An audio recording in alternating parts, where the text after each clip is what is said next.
Resident Evil 7, Biohazard arrives today, January 24th, and with it, the first great and terrifying game of 2017. It serves as both a fresh breath for the series, and a return to the horror roots that made the original game so compelling. Whether this is your first romp through the Resident Evil franchise, or you're just interested in learning more, we're here to get you started. What is Resident Evil 7, Biohazard? The textbook answer is that Resident Evil 7, Biohazard, shorthand, RE7, is Capcom's latest survival horror game in its very long and scary series.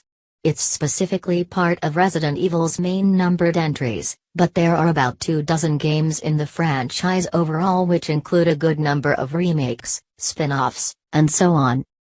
Since the first game launched in 1996, the series has changed quite a bit. The very first Resident Evil was heavy on the survival horror aspect. Players were dumped into a zombie-infested mansion where they needed to solve puzzles and fight off the undead to escape. Supplies were limited, adding to the suspense of each encounter.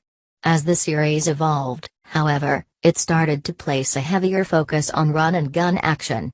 By Resident Evil 6's release in 2012, the series had become a bloated, multi-perspective story with quick-time events that require the player to rapidly respond to on-screen button prompts.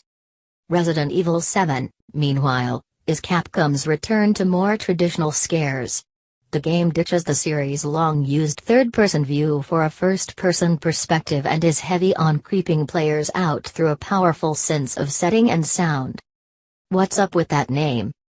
Biohazard is a clue to the game's plot, as well as a nod to the series' name in Japan, which is, it's Biohazard. Western territories have always known the series as Resident Evil, consequently, in Japan, this particular game is called Biohazard 7, Resident Evil. Okay, so what is it about?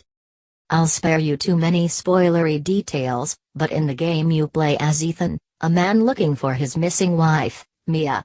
After watching a series of tapes that suggest Mia is alive, Ethan heads to Louisiana to find answers.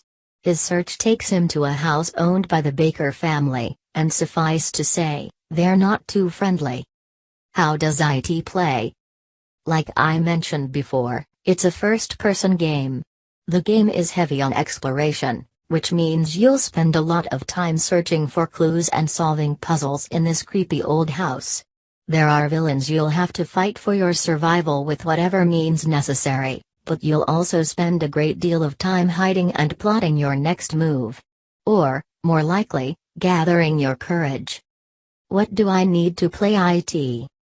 Resident Evil 7 is available for PlayStation 4, Xbox One, and Windows PC. If you have the PS4 version and a strong stomach, you can also play it with the PlayStation VR headset. Do I need to play the other games first? Nah. The game technically takes place after the events of Resident Evil 6 and has ties to the overall series, but RE7 is largely standalone. If you're really curious about what's happened in past games and who the overarching villains and heroes are, you could always just surf the franchise's wiki pages. It's a fun rabbit hole to fall into.